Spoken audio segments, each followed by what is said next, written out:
nakanisi tokosukisa lelo lisolo ya maréchal tokosala vie na ye mobimba te parce que nakanisi bato bamonaki yango à partir ya 1965 baépisode nyonso tolobaki wana ebande kolakisa vie ya maréchal ti ntango tokoma ene épisode ya suka ndenge nini azalaki na Guado akende alongwa Guado ndenge nini nda ndenge ake kokufa na Maroc donc tosi tomona yango déjà tosi tolobelaki yango ntango tozolobela histoire politique ya mboka na biso abanda avant indépendance to évoluer période wana kobana 1960 akendaki ezalaki forcément lié na parcours politique donc lelo tokotala kaka période oyo akomi mokonzi ya mapinga pe aye kokoma président de la République donc 60-65 d'accord tokotala moi tobandela mwa moke Mobutu azana nyabuti wapi abotami wapi comment il se rappel tomonaki yango Mobutu abotami le 14 octobre 1930 na Lisala na province ya Équateur azali mwana ya Albéric Gwemani oyo azalaka cuisinier epai ba mindele na Marie-Madeleine Yemo oyo aza mama na ye donc Albéric na Yemo baboti bana mine tomonaki yango Mobutu na bandeko na ye misato azalaki na ndeko ya mwasi kaka moko oyo auti kotika biso ya quelques semaines mama Francisca akufi na poto nde mwana ya suka ya Yemo oyo atikalaki donc dans la fratrie ya ba Mobutu mutu ya suka atikalaki Francisca nde oyo auti kotika biso c'était la seule sœur ya Mobutu azalaki na ye et tant que bande koloba ba connexion na zanga ekopesa détail moko Francisca nde akoya kokoma mwasi ya général Bolozi oyo azalaki commandant ya demiap ya Mobutu renseignement militaire ya Tangwana donc Mobutu abotami na Lisala 1930 atangi azu éducation ya malunga et pas maman moko ya mondele madame Delcourt to mona kiango madame Delcourt to rappeler que azali mwasi ya patron ya papa na ye exactement papa na ye banaye komema ye na esika na ya mosala lokola couple wana mpe bazali na mwana te mwasi wana azwi ye abandi kolakisa ye kotanga kokoma etc yango wana on l'a vu plus tard Mobutu ntango akoti na classe niveau na ye ezalaki susu ya classe ya CT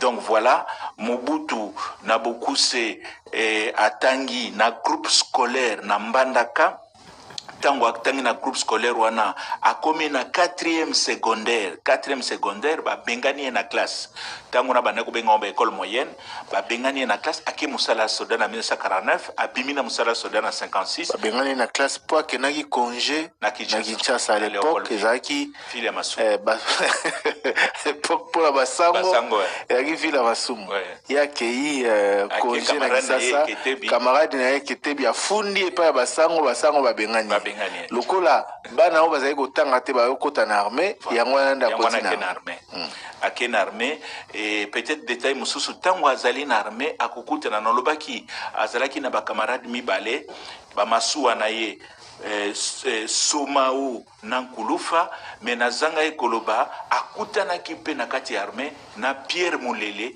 na Mandungu Bulanyati bango pe bazaki na armée na tango wana donc sikoyo tango asilisi armée abimi na 56 Mobutu abali na 55 abali mama CC na 56 abimi asali musala ki journalisme pendant 3 ans oyo a commis à peu près plus de 200 articles na 144 semaines.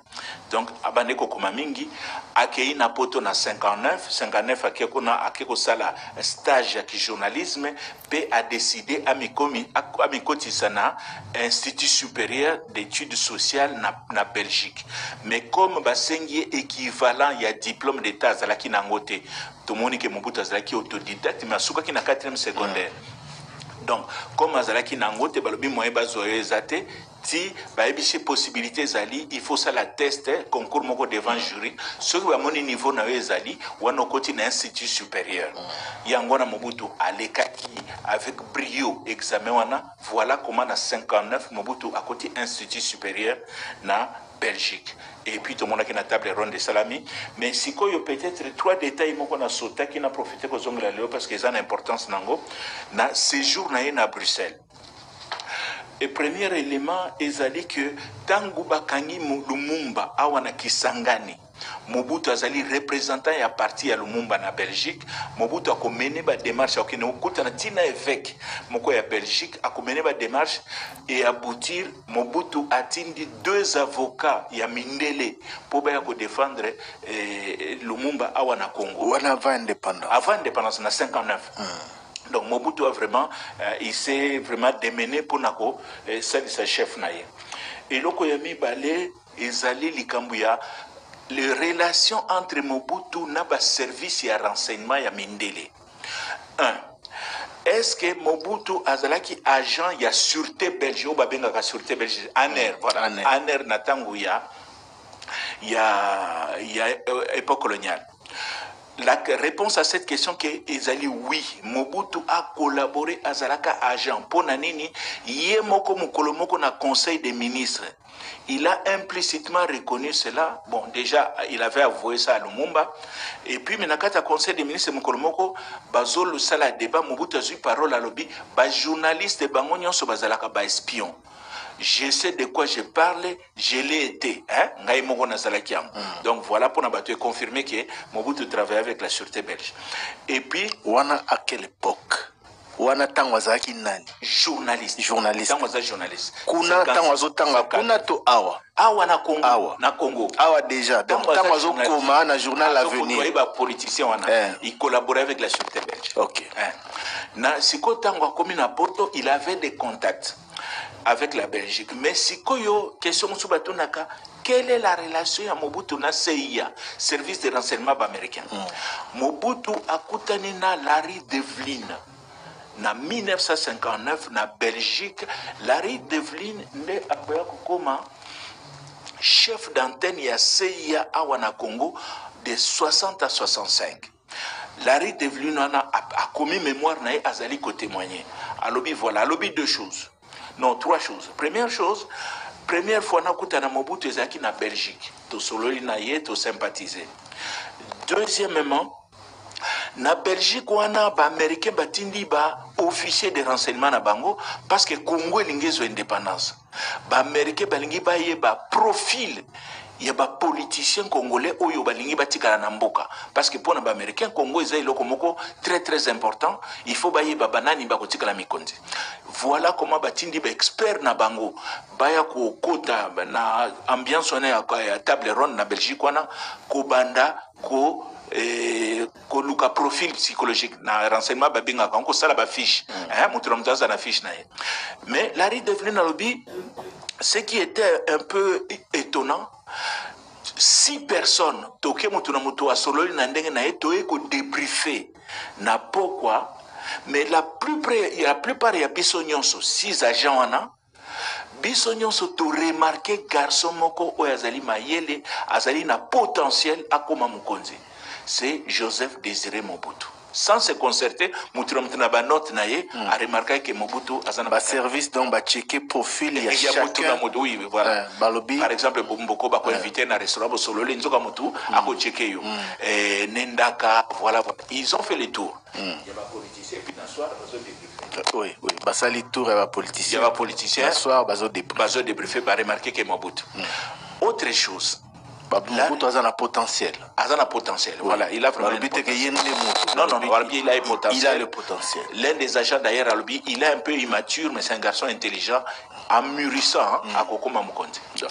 Et puis, dernière chose, pour nous aussi les Kambongo à CIA, parce qu'il tambo la minga. Je rappelle qu'on est en direct.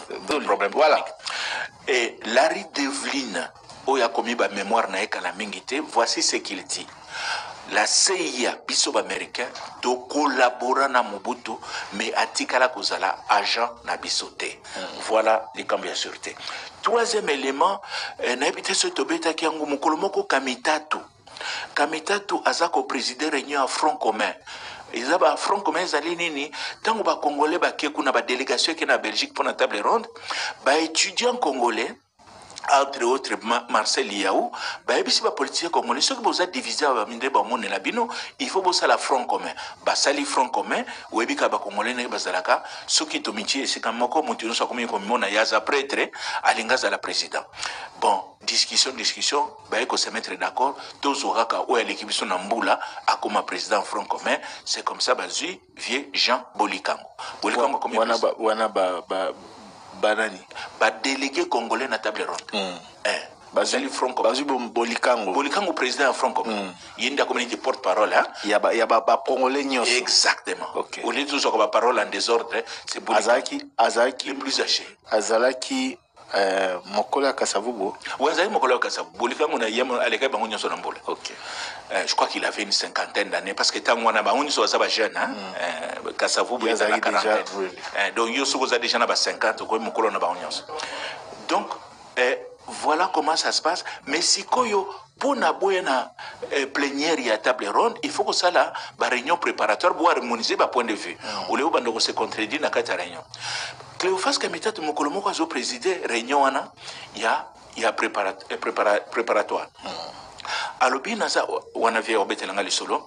Alobi naza na kati ya réunion nata la porte fumwame garçon moko boye beau gosse akoti alati kitoko akoti abeti nenda kana lipeka abendi kiti avandi. Ngana tuni ngana zo président réunion ngabi s'il vous plaît ndeko yo nani alobi ngai nazali délégué à MNC Lumumba na ko représenter parti na biso Kamita to tuni est-ce que yo tangaka aux étudiants na poto oui, ngana tanga kana poto Kamita to lobi malheureusement règlement intérieur na biso il y a front commun et lobi que étudiants congolais nyonso na poto akoyiko ako participer na ba réunion na te parce qu'ils avaient une réunion stratégique. On soupçonnait les étudiants congolais na poto base à la agent il y a sûreté belge hein parce que na kopesa ba information pas mindele. Kamita to ebisi obima biga ebisi garçon na bima Kamita to garçon ngazo bougete alors bisoko bimite na zokata réunion nendaka abaluki atali camarade naye aebise Joseph je suis désolé il faut bima garçon nga telemi c'est Joseph Mobutu abimi na contre kera beta porte na makasi yake donc première fois Kamita to mona Mobutu abengana na réunion bon siko wana leki na kuna donc toye komona siko Mobutu table ronde sili Lumumba gagné ba élection Lumumba bengisi petit na diaspora ndenge fatia bengisi ba camarade na bazaki na poto kwa baya Lumumba pa le but au pouvoir yaka awa voilà comment Mobutu a continué na gouvernement vice-ministre près de la présidence à la primature na ba terme lelo Mobutu a comme vice-ministre et puis tout mon akiango basoda batombo qui les 5 juillet 1960 basoda batomboki parce que bango balobi général wana ya belge azoko konza bango a commis un tableau après l'indépendance est égal à l'indépendance batomboki mutinerie et bandit les 6 Lumumba lobi non yo général Yansens yo muto pelisi moto wana na bengani on armée a bengani Yansens le 8 akei le 8 parce qu'il faut rappeler que Lumumba na Kasavubu basengaka malgré l'indépendance bamindele batikala na armée ba encadré na ataner commandant aner atikala colonel Van der Wel aner zaki belge armée zaki ba belge d'accord mais suite à mutinerie on a 5 jours après l'indépendance Lumumba longoli ya sense siko batu alobi non quand même topo na tosala lokola ba ganayen Kwame Nkrumah sala kandegeni tango ba mindele bakei Kwame Nkrumah a ju général Mokoboy général Alexander un britannique abi papa yaka usonga biso ha konzela biso armée anatanda biso to forme mutu mo pe abimisi ide wana oyebika ba congolais biso zaka na marque na biso ono toza mikolo di bakende to se débrouiller ndengeni Lumumba eko se rappeler que petit na ya confiance mais petit na ngai désolé yo sala na armée au soka na grade ni sergent comptable bon na madisi au grade au commis lieutenant colonel et puis voici phrase exacte Lumumba ebsaki Mobutu toi tu as fait l'armée na kotanga phrase ngwa Joseph tu as été militaire débrouille-toi tu sors de la salle tu vas chercher l'uniforme d'un colonel abi bima wana na conseil des ministres hein tamba nommé abi bima dikende ko se débrouiller soit pas bima que luka ba mindele wana azuteni akomi colonel Kabo. Oui, tout à fait. Ça c'est le repamba. Chef d'état-major, mais Mokonzi na ye général Lundula, ye akoma maire Yali Kasi Jadoville. C'est que pour y ba mindele ba bloqué azaka infirmier hein, ba bloqué donc Mobutu mutatika numéro 1 ah voilà pour titulaire aza bloqué kuna. Donc Mobutu courageux abandi pe ka kokende par exemple ye mukolo mususu ye na colonel Marlière. Colonel Marlière ndazaki chef d'état-major ya solo hein au temps ba belge. Tant ba nommé Mobutu. Colonel Marlière a comme conseiller technique à Mobutu. Donc a comme nase à Mobutu. Bangomi satuna Diomi Gaston Diomi. Gaston Diomi yena en 1960 azali vice-gouverneur ya province à Léopoldville. Titulaire à Ouezali à l'époque province à Léopoldville ezali ville ya province ya Bandundu, ville à Kinshasa, Naba Congo. Yangona bandako benga province à Léopoldville, gouverneur nani Cléophas Kamitato. Vice-gouverneur Gaston Diomi. Gaston Diomi, Mobutu, colonel Maré bazu hélicoptère, balobi basoda batomoki na Mbanzangongo, Tisville. Bangomi sa to matière. Gaston Diomi azaki nani par rapport à Diomi Ndongala.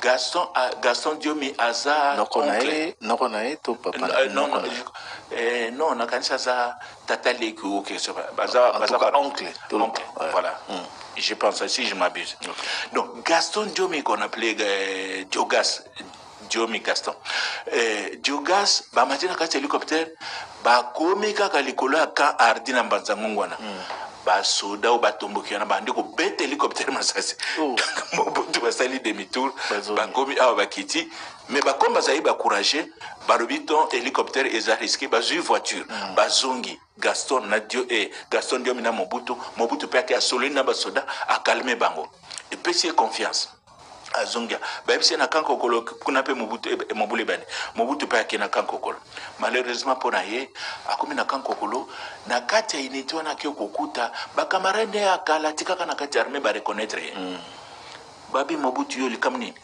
abinonga chef d'état-major général na komi colonel mais Mobutu armée ngo bino boko musaka ngo bienina bandi ko beta Mobutu babeti oui babeta Mobutu Sango est comme par gouverneur Cléophas Kamitato que chef d'état-major na bino botu novela ba obomena kanko Cléophas Kamitato azu mutuka tango na gouverneur tambla kana mutuka na fanyo hein moi te rappeler wana donc Cléophas Kamitato ya kotina kanko kolo akiona batu wa moni gouverneur likamni ora Mobutu na mabele chemise c'est pasuki makila partout likamni Cléophas Kamitato ando tombe ka basoda abiba mindele ba kei il faut tout s'organiser mi konzambo ka banomeye problème na ezani Kamitato azo Mobutu atina mutuka chef d'état-major quand même akoke na mama ye monter na chemise ko pasuka amemi na ndako abisi moi sine bengsa mais semba soirée mama Mobutu amoni ndenge Kamitato ile mobali na ye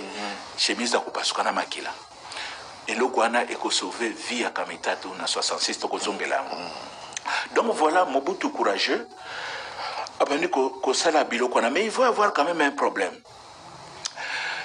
Mobutu Kasavubu na Mobutu ba décider bango pona okende o calmer basoda parce que basoda batomoki siko mboka mobimba pona o calmer basoda Kasavubu na Lumumba lobi bono biso toke direction ya ba Congo hein toke no calmer basoda kuna Mobutu lobi tengai nake na Équateur hein na sala tourner na Équateur mais avant kende moi accrochage moko muke il bandit déjà entre Lumumba na Mobutu accrochage anine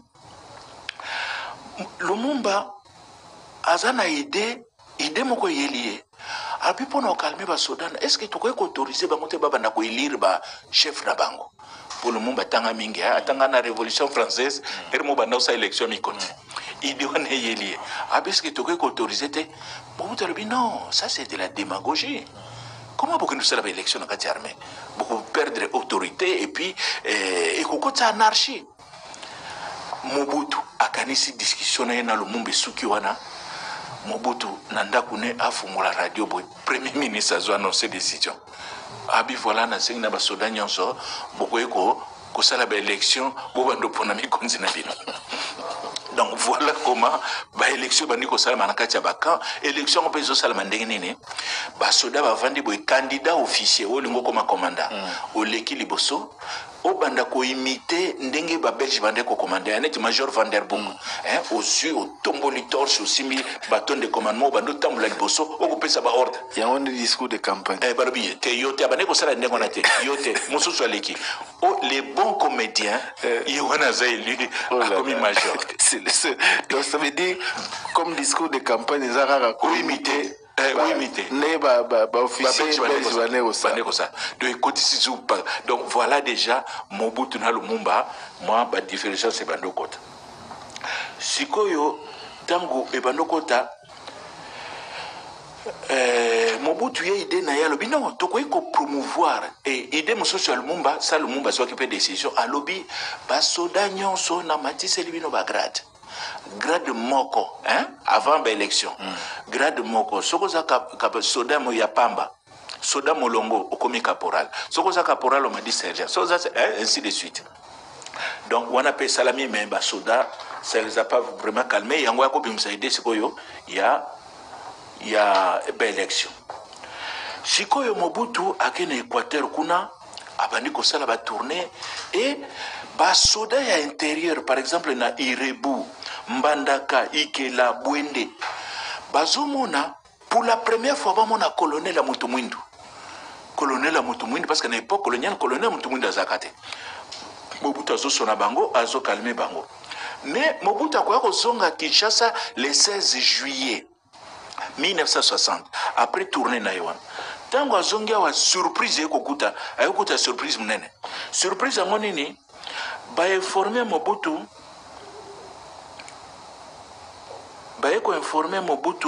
non déjà situation na Yamboka situation ya mboka et ko sala mandenge nini les 6 le 7 et le 8 juillet panique moko ye na Kinshasa na communauté Mindele pour ba Mindele tant que jeune indépendance ba tikala ki na bango ebele panique ngo rumeur etamboli nini balobi non ba russe ba sibaye invasion ba russe pona nini batu bake komona avion moko ba russe na aéroport anjing donc avion ne komana depuis une semaine batu batiaka kate sangwe komi na ville ba ke ba russe bakoti ba envahir Congo ba belge panique en une nuit 6000 belges bakati fleuve bake na Brazza. Ils avaient peur. Ok, ma balobi ba soviétique baye. Ba soviétique baye biso ba okanga biso ba boma biso. Donc en quelques semaines 30 000 Belges ba longwe Congo ba kimi encouragé par Bruxelles. Avion ne qui na cadre ni. Avion ne qui na cadre de coopération parce que Lumumba tokomona ngo asenga ki pe lisungi Lumumba na Kasabo basenga ki lisungi na Baris na cadre nini tokomona ngo mais tango baluke di bango Kasabo ba bete zainga Lumumba donc ba fonctionnaire ba kei ba technicien ba kei ba salarié ba privé na ba planteur voilà comment 30 000 Belges ba kati frontière ba kena bango suite ya ba rumeur wana ka likolo avion wana ya avion bon Bruxelles pas encouragé Bruxelles a encouragé nini parce que ba Belge en fait ba pesa biso indépendance na contre-guerre ba lobi bolongo kuna balingi KO parce que to sana ba kadete KO ko salama ça to ko senga bango bazonga voilà ezaki de na bango wana. Mais si que le 9 juillet, na Lubumbashi, ba soda ba mitewana, ba bomi 5 Mindele. Donc consul ya Italie, touro ambassadeur Italie mutakovi na est, tango ni za consul ya Italie na Lubumbashi, ba bomi. Yango wana le 9. Ensuite quand ya kana ba militaire.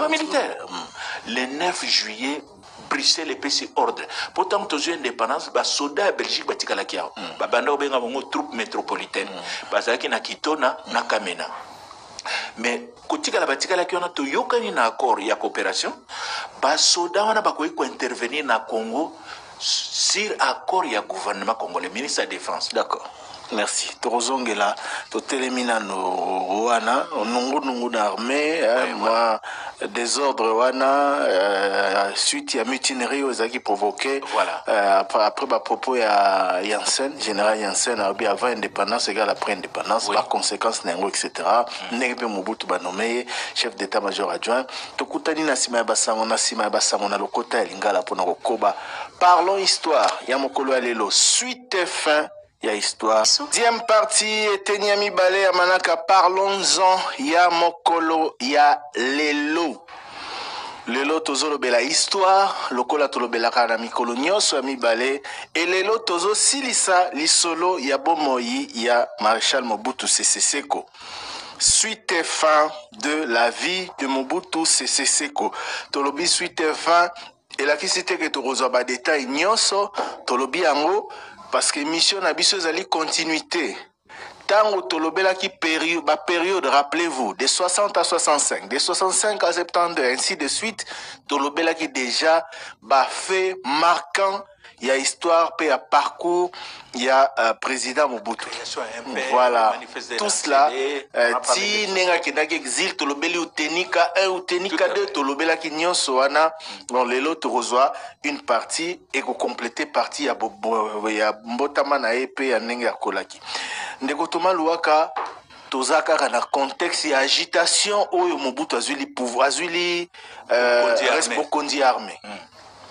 Donc sikoyo le 9 tolobi babomi ba mindele na Lubumbashi, le 10 ba Belge ba décider, le 9 ba Belge ba décider ba actionner armée na bango ba troupe métropolitaine na bango ba pesi ordre na ba troupe oyo na Kamina et ya ko occuper Lubumbashi. Yango wana le 10 juillet 1960, contingent ya ba paracommando belge et contrôle ya Lubumbashi. Alors que accord signé qui na Belgique, ba troupe ba belge ne kotika na Congo avant ba bouger ba ça l'opération na Congo, il faut autorisation au gouvernement. Gouvernement congolais a qui coûte informé ba yoki kaka les troupes belges ba occuper Lubumbashi. Tant que Belge va occuper kaka Lubumbashi, les 10, les 11, Lobinango, Tchombe a proclamé sécession ya Katanga. A Lobi Katanga appartient à l'Elo, et l'ongwe na Congo, to salimbo kanabiso, to bengi ango État indépendant du Katanga. Yé a se proclamé a comme président de la République. Na armée na ye a sali ba bengi ango la gendarmerie katangaise. Commandant oyaki na ba contingent belge kombo na Guy Weber. Guy Weber ou Guy Weber na lingala. Guy Weber yenda okoma conseiller militaire ya Tchombe et puis yenda okoma commandant dans un premier temps ya ba gendarme Katanga parce que yemta ko organiser yango. Sikoyo tango wana et sika wana na lingina comprendre certainement bande coming pe bazolanda biso balinga ba comprendre. Babomi 9 militaires belges. Non, 5 civils. 5 civils belges. Civils belges, 5 civils belges. Gouvernement. Oui, na consul italien. Gouvernement belge a outrepassé accord au Azaginango. Na gouvernement congolais a tindi ba militaire na ye na Katanga. Na Lubumbashi. Déjà na Katanga na Kamina. A tindi ba na Lubumbashi. Et dans la foulée, Tchombe lobby a déclaré sécession katangais. Tchombe azaki na Kinshasa azongi Lubumbashi le 9. Ba soda ba komi Guy Weber a komi na ba soda le 10. Le 11 Tchombe a proclamé sécession. Kassi. Donc il y avait arrangement de Tchombe na ba belge. Non non, c'est une initiative belge. Tchombe azalaki na besoin de sécurité. Il est gardé tant on a proclamé sécession. Il est gardé par qui? Ce sont les Belges Guy Weber. Donc azalaki initiative belge. Parce que ba belge ba yewana na Lubumbashi po logiquement, pour protéger la population, voilà. Donc voilà. Si quand on Tchombe a proclamé sécession les 11, les 12, le président de la République Kasavubu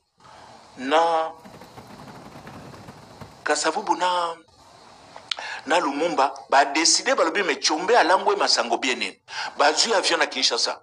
Balobi biso tokei kosolo na Tchombe aye biso en face boye far na Lubumbashi ke ya kati Katanga ba mati na avion ba komi likolo aéroport à Luano na Lubumbashi po ba kita boye bapimeli bango autorisation d'atterrissage nani apimeli bango ministre ya intérieur ya sécession ya Katanga Godefroid Monongo na major Guy Weber ya Belge wana balobi avion ane ekita te. Voilà comment Lumumba na Kasavubu basali demi-tour.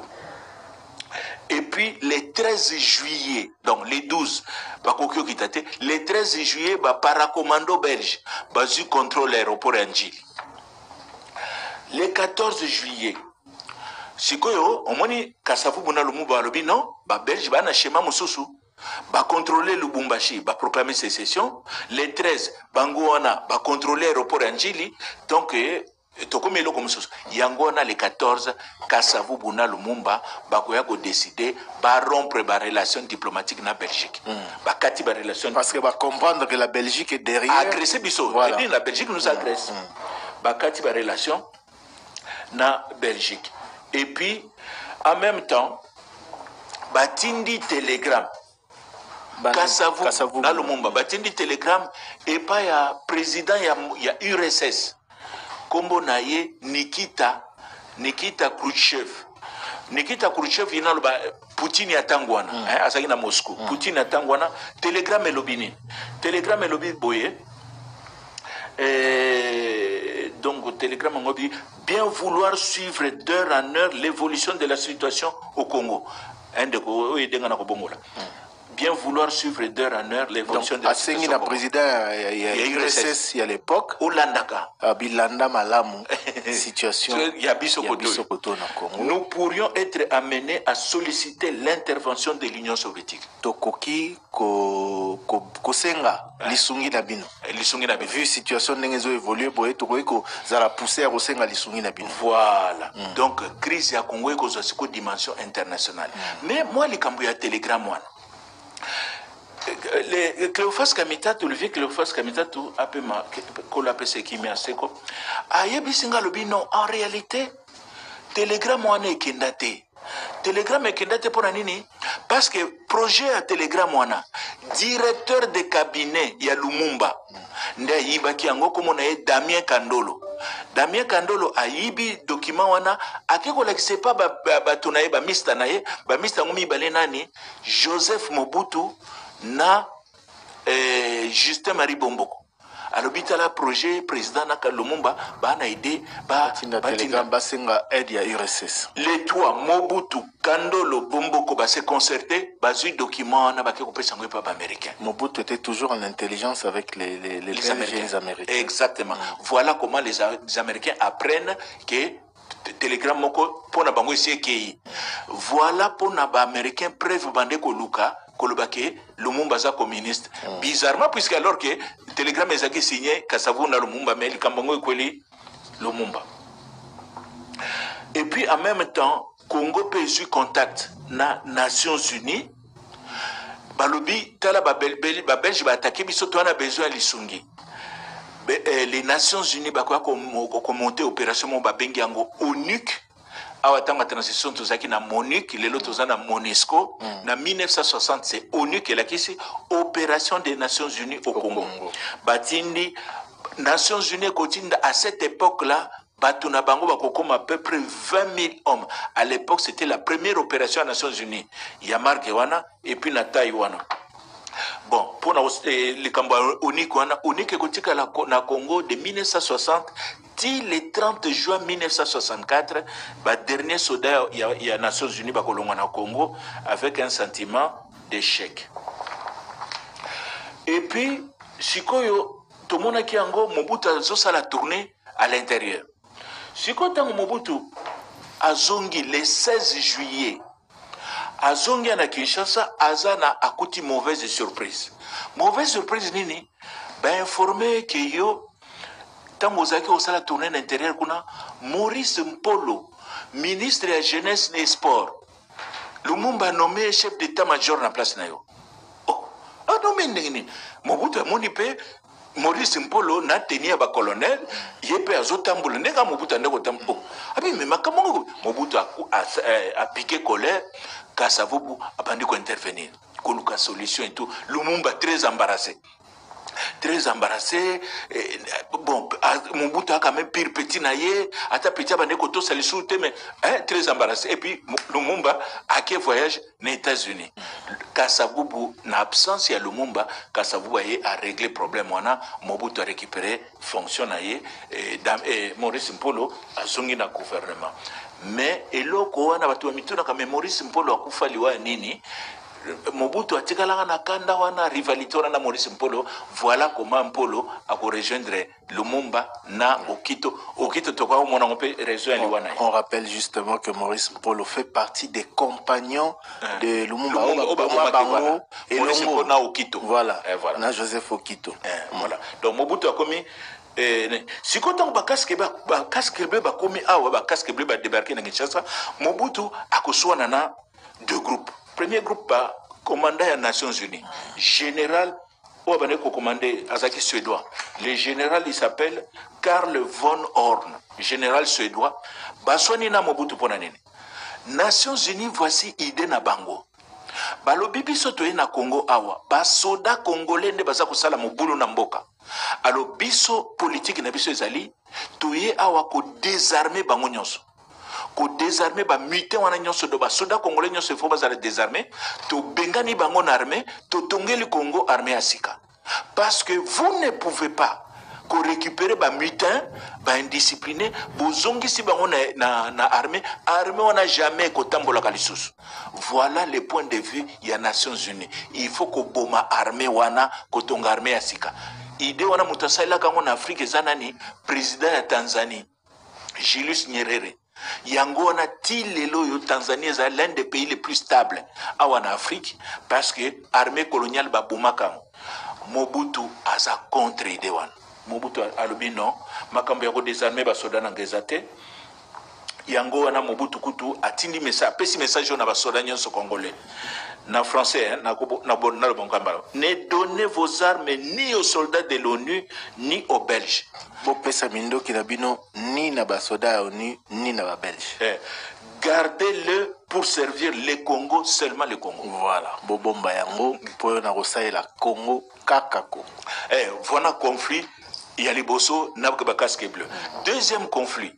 Mobutu a continué un conflit, n'a pas commandant ya contingent ghanéen ya ba casque bleu parce que ba ghanéen bazalaki parmi ba casque bleu.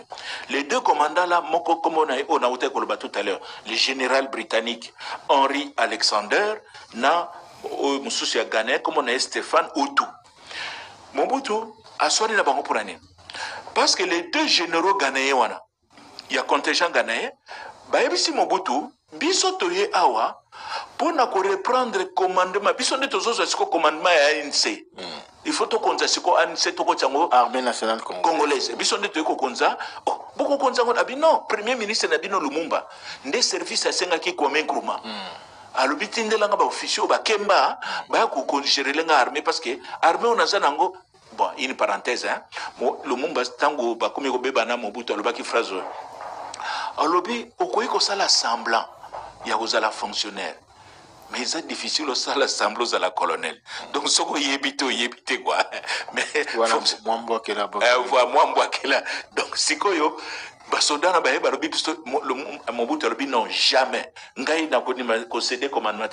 Est-ce qu'il y a solo Lumumba singaka Kwame Nkrumah batindile ba généraux tozana réponse tena motuna wana. Et puis, to continuer Mobutu tango a boyi. Ba désarmer ba soda ya ANC. Mobutu tango a boyi ko cédé commandement et pas ba ghanéen et matisi côte naie et pas ba militaire ya ANC ba militaire congolais. Ba Belge ba Nations Unies sengi ba Belge ba longwana Congo l'armée belge hein? Ba longwana Congo ba Belge ba ko traîner un peu makolo ti fin août 1960 ndé ba militaire belge ba ko longwa na Congo ba zongi Belgique. Le 8 août 1960 Lumumba a zongi na Kinshasa après 3 semaines. Il y a absence na yo ya kendeki tourner aux États-Unis. A komaki na Washington, mais na Washington malheureusement président américain yambi était président américain a tamora bandako benga Eisenhower, général Eisenhower, a yambi était pona nini Eisenhower a considéré que Lumumba est na Washington a senga ki ata rendez-vous te donc a koyeko yamba été. Et puis a kendeki pe na Nations Unies. Mais les mêmes 8 wana tango Lumumba zongika na Kinshasa les 8 les mêmes jours Ayoka Sangoboye na Lubumbashi Albert Kalonji président ya parti politique MNC Kalonji a proclamé sécession ya Sud Kasai alobi biso pe Kasai Tolongwe une partie à Kasai la capitale na bango Bakwanga donc Lubumba Mbujimai alobi biso pe Tolongwe wana le 8 août donc Lumumba penza monisiko Kongwe komiko panzana Katange Kei parti à Kasai bando kende tout ça avec l'appui des Belges parce que DG Amiba mutaza ko encourager Kalonji sala biloko wana DG Amiba qui est belge. Qui est belge? Oui. Il s'appelait d'ailleurs M. Krafat. Comme on a bossé dans la tête parce qu'elle a tellement facile au Kanga. Mais Moulopo, c'est quoi comme président de la République? Il y a État autonome, Abenyango État autonome du Sud Kasaï. Mais Albert Kalonji, akoya na mois avril 1961 akoya ko se proclamer Molopwe alozali sous présenté a commis empereur ndeko soko ko permettre na pesa moi fungula moi parenthèse moko oyebi lettre moko etambula ka boya Tshisekedi oyo Tshisekedi ministre intérieur azo transféré Lumumba ba obengele crapaud et pas ya Kalonji lettre wana pona ngai c'est une lettre fausse et ça faux pona nini il y a deux indices na kati ya lettre wana est datée en décembre, le Lumumba Kangé le 2 décembre. Donc la lettre on a transféré les appels à mois de décembre. Lettre est datée en décembre 1960. Tshisekedi na lettre azobenga Kalonji Mulopwe na décembre 1960 alors que Kalonji a comme Mulopwe en avril 1961. Donc lettre on a cette info et comment maka après va fabriquer qui en après parce que les mois erreur wana pour pas imputer on a tango conférence lettre moi tango conférence nationale pour na ko global kasa azaki impliqué et tout. Deuxième élément ya on a mona que ça faux na 1960 Tshisekedi azalaki na poids politique était il y a participer dans la réunion stratégique azalaki vice-ministre de la justice to komo nango vice ya Liao donc na parenthèse one. Donc il ne pouvait pas prendre une si importante décision. En tant que ministre de la Justice, alors que son titulaire est là, alors qu'à l'époque, il n'avait pas la carrure politique. Tokomonango, Batu Babane, ko gérer pouvoir, les groupes de Mbinza, et puis voilà, la situation est continuée. Mobutu Siko, situation na pression, qu'on soit na ba casque bleu, qu'on soit na ba ghanéen et tout. Mobutu stress wana, ba ko remarqué, Mobutu bandi komela mingi. Whisky. Comment la whisky? Témoignage toi na Larry Devlin, chef antenne à Seya. Abi chaque fois qu'il na kena bureau na ezakuta mulangia whisky mogeza wana. Mena to moi vera mike. Vera mike pona nini? Etinde amela mingi te kwa mbala moko ateka mwa mokebwe. Abi nanda okuta journée moko ko omela mulangi moko et puis comment il a 2000 langues. Ti mukolo mususu Larry Devlin abi na gangela na boaka mulangia whisky. Ngabi non, il faut se reprendre parce que mbokeza na besoin. Donc il faut dire que Azana on a âge yabuke. Oui, il a 30 ans. Azui responsabilité monene armée. Oui. Armée en décomposition, en débandade, sécession, sécession kuna. Ba Belge bazo embrouillé, les Nations Unies bazo embrouillé. Voilà. Gouvernement ba politicien pays. Donc et lesquels les a craqué. Deuxième témoignage sur ça nango, il y a colonel Marlière. Où il y a comme conseiller à Mobutu. Marlière il y a l'obinine. À lobby, c'est très intéressant ce que Marlière a lobby. Tango kaka Mobutu a nommé chef d'état-major. A lobby bato bandi koya na bureau na ina ba enveloppe. Ba enveloppe bandi koya taloza mokonzi soko lingo yamba bati faut na moi quelque chose. Voilà comment la corruption Mobutu a découvert corruption. Donc Mobutu siko tanga bandi ko na mbongo ebele wana Mobutu siko certains problèmes wana Marlière Montazoloba certains problèmes au lieu de régler en autorité qui militaire à sa décision Mobutu solution à faciliter comme ni yé pas comme ko tamba sa enveloppe oyoka commandant moko kuna azoto sate boye na boye Mobutu atindeli enveloppe commandant c'est calme abi voilà comment j'ai un système de corruption et kokota na kati armée.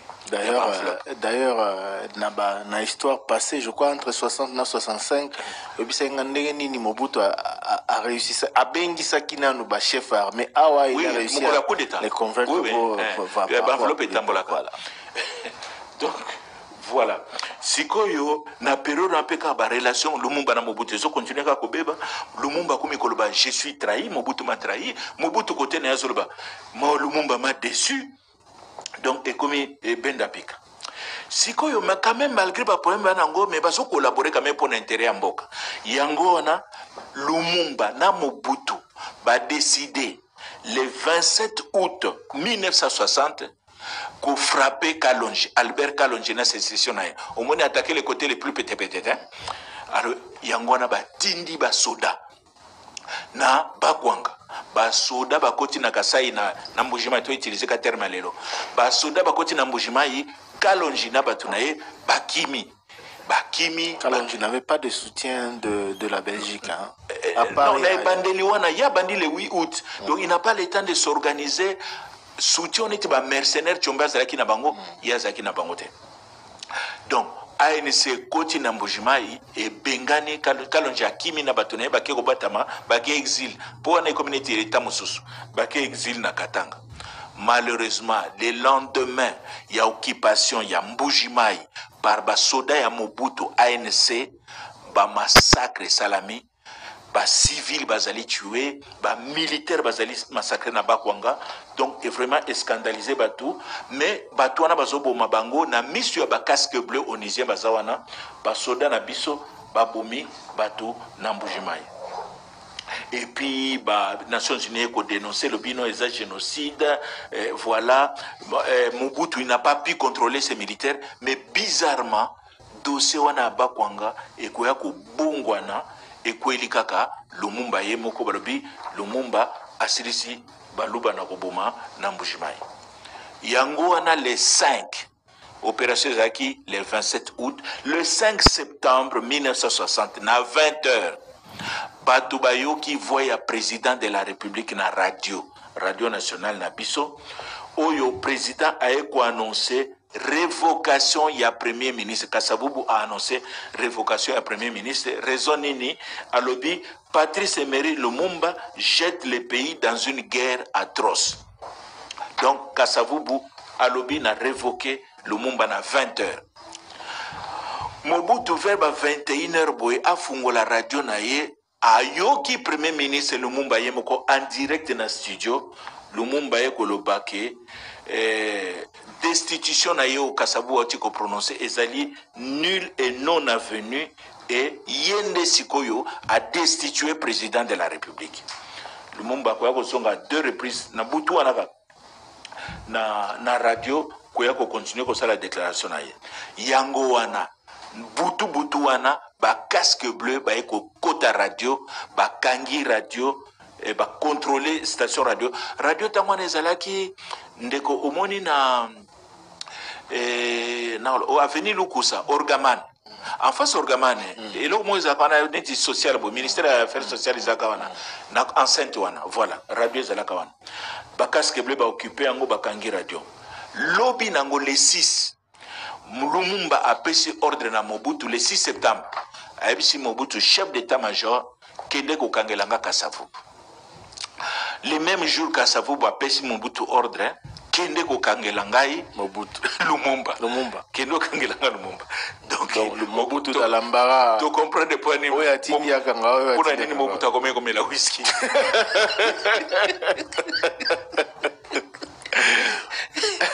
Donc voilà, Mobutu a osale locomoté à bouger vraiment. Donc yangwana sikoyo Congo comme na gouvernement mibale, Kinshasa en tout cas gouvernement mibale, Kasavubu tango alongoli Lumumba a nommé président ya Sénat. Président Sénat comme premier ministre kombo naye Joseph Ileo. Et Lumumba pe alobi yé pe azaka en place donc to comme na 2 gouvernements na Nations Unies. Congo et bimisi des ordres kuna parce que des délégations pe ezokolowe la place nakatia Assemblée générale des Nations Unies donc et comme mbutu tina New York yango wana makambo évolué comme na rappelé na bande ko balandi ke lelo yo tozolo bela tozo silisa lisolo Mobutu La vie de Mobutu Sese Seko, suite et fin avec Thomas Louaka. Vous êtes très nombreux à nous regarder en direct sur YouTube. Hein? Merci beaucoup. YouTube, Bazali, Belé, Bamsou, Bazo Seka, Bamsou, Bazo Tuna Mituna. Bref, Torozong, il a parti à ma question tout à l'heure. Le 11 septembre 1960, Patrice Emery Lumumba a tenté le sous-kokende na radio kuna bakaske blé bapekisi. Le 12 septembre, sur ordre ya Kasavubu, Lumumba ndenga mandeko bimana bakangi Lumumba. Na basoda na ordre ya Kasavubu bakangi Lumumba. Tango bakangi Lumumba, wana siko General Lundula, wazaka bloqué na Katanga, asia komiao. Lundula siko commandant en chef, donc chef ya Mobutu, commandant en chef. Lumumba koti Lundula koti masolo ake ko libérer na kan isika bakangi Lumumba. Wana le 12 hein ake libérer Lumumba. Ake libérer Lumumba le 11 bakangi Lumumba le 11 Lundula a libéré le 12 makambo s'est accéléré le 12 non le 12 il est arrêté Lumumba est arrêté le même jour oyo bakangi Lundula ake ko libérer Lumumba le même jour Kasavubu a destitué, a révoqué, a limogé commandant en chef Lundula, à l'obi Olongwe à travers Iléo. Et puis a économé Mobutu a commis commandant en chef faisant fonction. Donc chef Mobutu à Longwe, Mobutu à Matigre faisant fonction. On a les 12. Ndeko, landanga malam. Wana tang balongoli Lundula, commandant en chef, balongoli yema côté. Baeko longola na pire mususu ya Lumumba azalaki mokonzi ya ANR. Christophe Muzungu. Kasavubu wa bengani bango le même jour wana. Le 12. Papa Christophe Muzungu. Papa Christophe Muzungu est ambassadeur na ambassadeur na nini na Congo Brazzaville. Et puis ancien gouverneur à Kinshasa ndeko sokoi ozolanda biso na pesi mbote. Na pesi mbote particulièrement na bandeko baolanda biso na Dubaï. Ah okay. Ah oui, ndeko Pascal Okoko depuis Dubaï, to pesi mbote to moni na YouTube, vous êtes très très nombreux, plus de 500 personnes à nous suivre en direct. Donc ndeko moni hein, les 12 Lumumba a arrêté, ba libéré na Lundula, Kasavubu Longoli Longoli abengani Lundula na armée na Christophe Muzungu. Les 13 Parlement Nabiso, Lumumba bandeko senga plein pouvoir. Parlement et pesi Lumumba plein pouvoir. Donc, on va reconnaître que Yende, Azam Kontamboka, il faut à compte. Il faut rappeler que Lumumba était toujours majoritaire. Exactement. Voilà. Na Sénat, na Assemblée nationale. Les députés vont voter, les sénateurs vont voter, va pesi le plein pouvoir. Et que c'est même suite à un arrangement, Joseph Kasavubu a président. Parce que logiquement, il y a un qui leader et la majorité, il faut un président, mais arrangement, ça là, il y a un limite qui est premier ministre. Exactement. Voilà. Comme on l'a vu dans les épisodes passés. Donc, les 13 ouana, parlementaires, pesi Lumumba plein pouvoir. Les 14 septembre, Kasavubu a annulé plein pouvoir. Au député, pesi Lumumba. Pe akangi parlement. Kasavubu, les 14 ouana, akangi parlement. Siko le 14 septembre ouana, na 20h30, toyo kakaka na radio boye, Mungongo, il y a le colonel Joseph Mobutu comme commandant en chef. Après à se concerter avec les Bosso, na ambassadeur États-Unis, na commandant en chef, il y a Nations Unies, il y a Bakaske Bleu, comme on a dit, marocain, général Ketane, Ben Hamou Ketane. Mobutu a annoncé à 20h30 le 14 septembre qu'il a neutralisé le président de la République, les deux gouvernements, Iléo, le gouvernement Lumumba, na akangipe a neutralisé le parlement. Après qu'ici bangonyon sobasa l'activité politique, yangona babengaka le premier coup d'état du colonel Mobutu le 14 septembre 1960. Et puis Mobutu a décidé à lobby ezali coup d'état ezali nde to pesi ba politicien.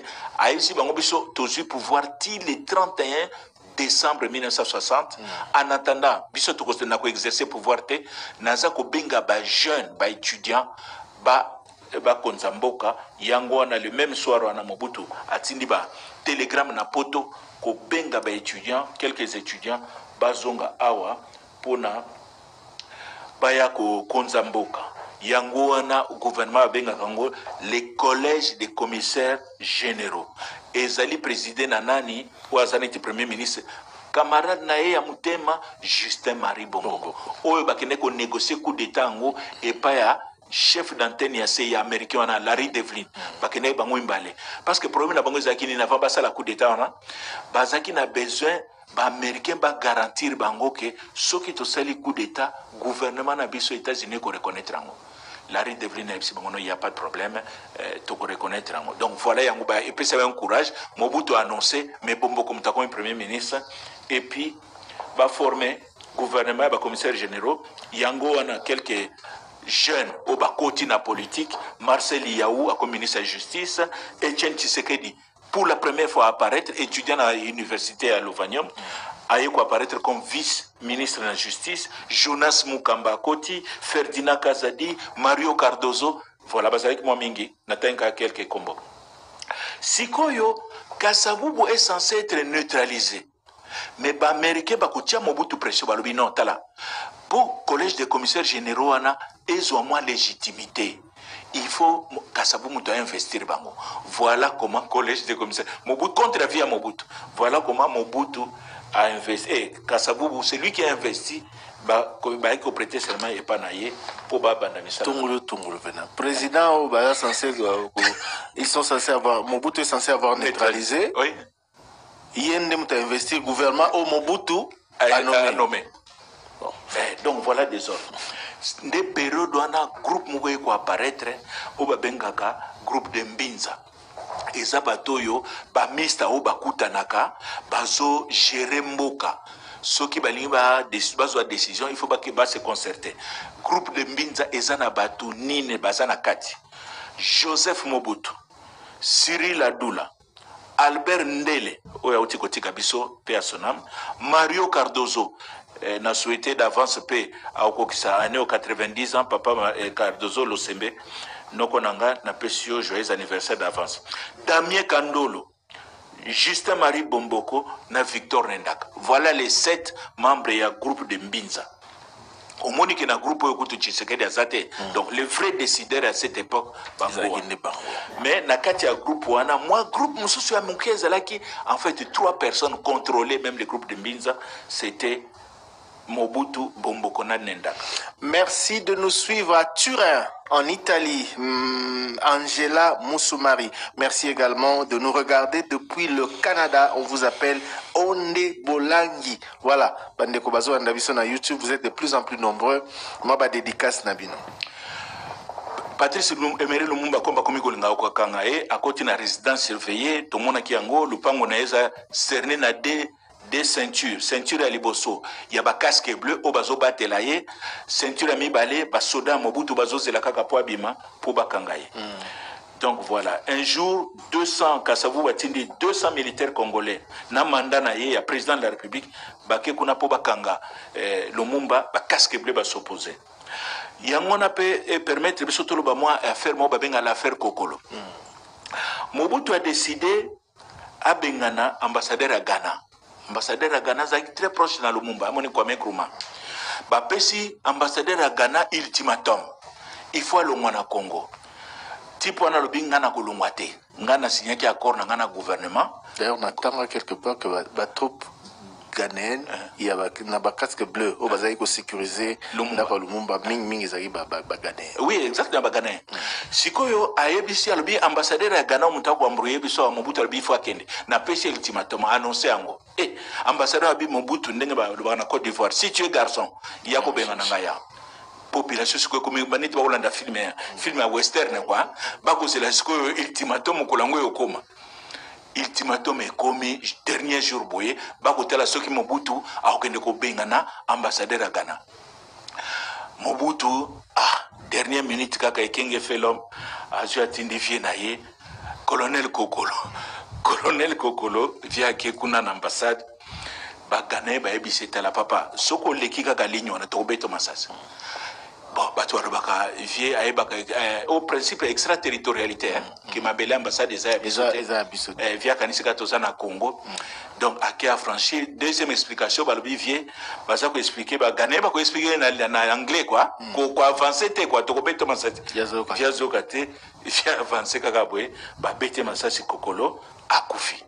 tant kokola kufi basoda ne batomboki échange ya masasi bande bitumbe bande entre ba militaire congolais na ba casque bleu gane ba betani masasi butu mobimba lobi na tongo ba ekolokota bitumbe sili ba ekolokota bibembe 10 morts non hein 10 morts 7 congolais militaires bakufi na 3 ghanéens Mobutu pa alokote bemba vie na ye azongi nango a organisé le 23 novembre vie Mobutu a organisé cortège funéraire basoda bazoleka na ville Mobutu yemoko liboso bakendo kunda vie na ye kokolo yangwana origine expression moko ba mangana lingala kokufa liwa kokolo kokufa na buzoba likambo etaliote donc ya tina te quoi voilà l'origine expression liwa kokolo yangwana voilà comment vient kufa. Voilà, merci à monsieur Simon qui nous suit depuis Tel Aviv en Israël qui est en ligne. Salutations également à monsieur Pichou Kadianda depuis Cape Town en Afrique du Sud. Le monde entier nous suit. Merci, on est content. Merci beaucoup. Siko tomonaki Kasavu alimojaki Victor Lundula. Lundula siko tango Kasavu alongoli asali nini azwinzela na ndenga discrétion a débarquer wa pake na Kisangani. Tango komi na Kisangani a récupérer commandement de la région militaire. Tango na ba obenga ngo 3e groupement. Yebe siko komi mokonzi armée na ye a komi commandant et loko ba komi kobenga ngo siko ANC Lundula. Donc il y a comme mokonzi kuna. Mais Lundula qui est mon côté avant de passer sa parole, c'est la pause maintenant. Hein? Et avant pause, et Lundula qui est mon côté, Lundula azali accompagné na netinaloba assistant na ye, Major Mokoboy. Major wana camarade Lumumba bakolane na bakataka ukombe kuna. Kombo na ye Célestin Nembalemba, Major Nembalemba. Bake kuna Célestin Nembalemba wana obakisiko kosala bitumba na Kisangani nde papa ya honorable Léon Nembalemba oya yebani na komo mingi ya papa Molière to Granyao. Donc voilà batsiko bakiko s'installer Lundula na Nembalemba bakiko s'installer na Kisangani. Et puis le 12 décembre Gizenga oyepa komi na Kisangani Gizenga na Christophe Bouigné na Pierre Moulele ba proclamer République na Bango, na Kisangani, Babengiango, République libre du Congo. Merci beaucoup. On va se retrouver dans quelques instants. Juste le temps pour moi de saluer Alain Kella qui nous regarde sur YouTube depuis Idiofa dans la province du Kwilu. On se retrouve après le flash d'information pour la suite et la fin de la vie de Mobutu Sese Seko. De ce numéro de Parlons Histoire sur Top Congo FM. Grand merci à vous de nous écouter. Grand merci à vous de nous regarder de par le monde. Vous êtes au pays, vous êtes à l'étranger. Toutes nos salutations. Alphonse Siwolo Zolanda Biso depuis Chikapa, Awana Kasai, na République démocratique du Congo. Bandeko mingi Bazolanda Biso na Kinshasa, Bazolanda Biso un peu partout à travers la ville. Les Los Bizna Borozoa, quelques dédicaces. Par rapport à ce que je vois ici sur YouTube, ils sont très très nombreux. Salutations à Patient Kusangi Laloutou, l'artiste qui nous regarde depuis Paris. Nekotoma Luaka, Tosi Lisasikawa, Lisolo Oyo. Merci mingi ndeko to accélérer sikoyo to tikali suna ngonga mingi te. Donc tomoni Gizenga na Christophe Bouigné na Moulele ba proclamer République libre du Congo. Na Kisangani ezali reconnu na ba pays communiste na Égypte ba reconnaître République wana capitale ya mboka eza Stanleyville to Kisangani. Et puis pour na kokenda Lombangu le 22 toyebisaki oke ba Congolais ba komi ko wela kiti na Nations Unies na New York. Le 22 novembre 1960 Assemblée générale, il faut tout katalikambo to keneka na vote. Nani aza mokonzi ya Congo? Est-ce que eza Kasavu Butu Lumumba, l'autorité légitime? Parce que bakaske blo bazalia il faut baye baka répondant na bango eza nani. Et puis kuna kiti eza kaka moko il faut baye banani akofana na kitwana. Est-ce que kozala Cardozo to Tomakanza? Parce que Tomakanza nde mutu ya Lumumba, Cardozo Mario Cardozo mutu ya Kasavu. Yango na Kasavu Buye moko ake na New York na Nations Unies ko plaidé kanaye yango na le 22 novembre 1960 vote salami na Assemblée générale. Kasavubu a gagné par rapport à Lumumba. Donc pour les Nations Unies l'autorité légitime na Congo ezali Joseph Kasavubu. Sangwana tango komi na Kinshasa bato ya Cléophas Kamita tuna ba collaborateur mususu ya Lumumba ba expliquer que non mokonzi situation est comme compliqué loko ya ozali lisusu reconnu comme premier ministre ba protection ya ba casque bleu yo ba ko retirer yango parce que zali na raison te yango na vie il faut luka pour la sécurité na yo o longwana Kinshasa sinon te Mobutu na Kasavubu bakanga yango yango wana Kasavubu azongi tanga uti New York azongi na Kinshasa wa le 27 novembre via matina ndako na Mongalema afungoli bote ya champagne na ba proche na ye na butu wana le 27 le 28 yango wana Lumumba akimi tomona ki yango akimi résidence na ye akei pona akende Kisangani bakokanga ye na nzela le 2 décembre bazongi sen hélicoptère na Kinshasa et puis le 17 janvier 1961 à Batindi na Lubumbashi, Oyo Azali assassiné à 21h43. Donc, Mobutu, est-ce que Mobutu a sauvé Vienna? Justement, quel est le rôle qu'il a joué? Mobutu a participé Mobutu a participé à la décision à transférer Lumumba na Lubumbashi, mais Sikoyo Batuma Mitunaka. Est-ce que Kasavubu, le groupe de Mbinza, Oba décida qui a que Lumumba qui ne connaît, est-ce que Baeba qui ba Belge ba Bomaye ou bien Balinga Kaka batia na prison? Tout ça na réponse tene lokwana. 6 jours après l'assassinat de Lumumba, le 23 janvier 1960, Joseph Kasavubu a nommé Mobutu général à PCA promotion. Est-ce que Zalaki peut nous remercier ou bien pour Nini de Bakate? En tout cas, Mobutu désormais a commis général Mobutu. Tant Mobutu Lumumba Koufi, Congo et Katani n'habitaient ni mine ou babinga balkanisation. Tout ça na gouvernement à Kinshasa. Mokonzi nango Kasavubu aza président, gouvernement premier ministre Iléo, Joseph Désiré Mobutu commandant en chef, le général commandant en chef, il y a ANC Mobutu. Tozana gouvernement ya République libre du Congo, où ezana Kisangani, président ya République libre Antoine Gizenga, Christophe Bouigné, premier ministre, général Victor Lundula, commandant en chef, il y a armée naye ANC Lundula. Troisième morceau ya Congo, gouvernement de l'État indépendant du Katanga, Moïse Tchombe, président, Godefroy Mounongo, le tout-puissant, ministre de l'Intérieur, et le commandant ya gendarmerie katangaise Babengi et le major Guy Weber, les Belges.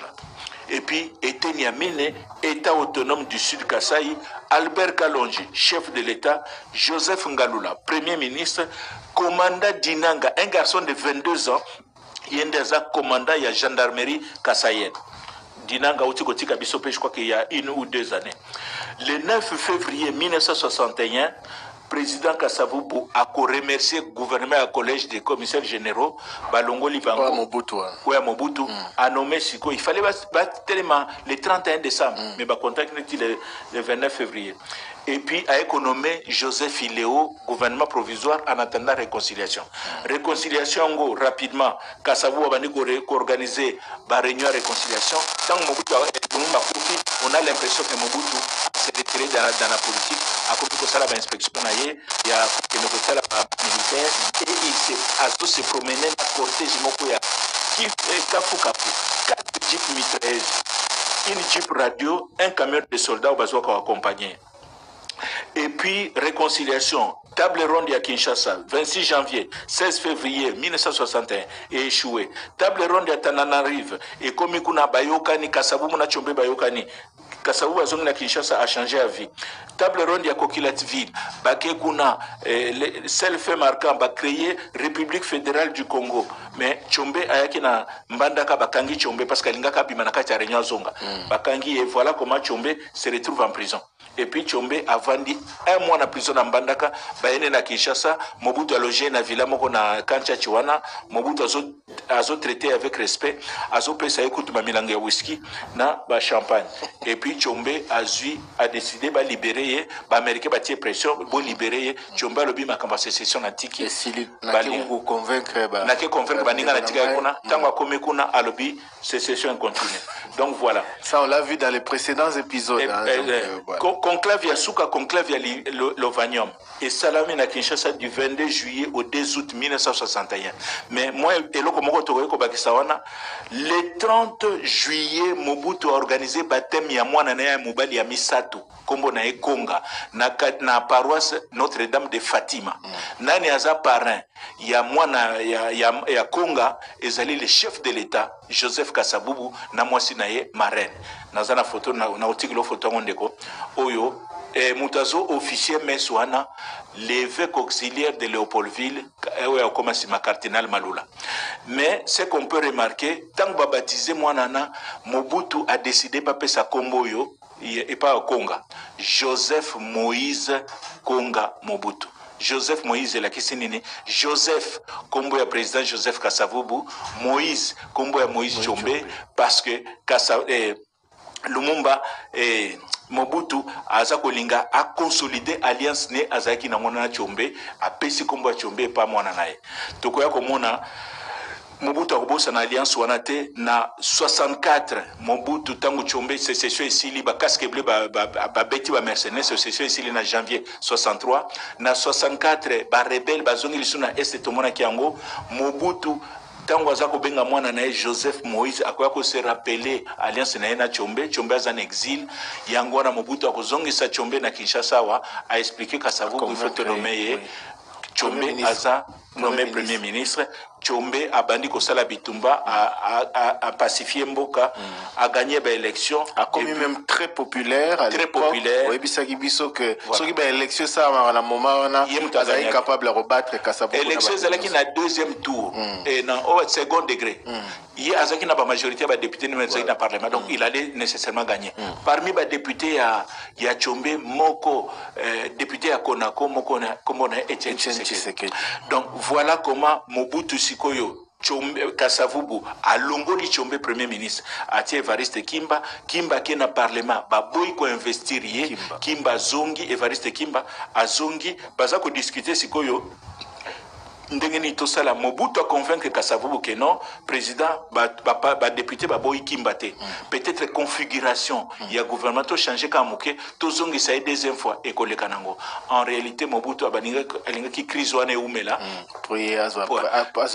prétexte les soucis rozonga donc yango na sikoyo tango tozo zela Kimba ba député ba bengane pour la première fois ba yoki kakoya pour la deuxième fois ba député albi tozo zela e yango na le 24 novembre. En réalité, c'était le 25 novembre, à 5 h du matin, radio annoncé les hauts commandements et du pouvoir et Kasavubu Abema. Voilà comment Joseph Désiré Mobutu a commis président de la République le 24 novembre 1965. Au terme d'un coup d'État, cette fois-ci réussi. Parce cette fois-ci, il y a septembre 1960, voilà.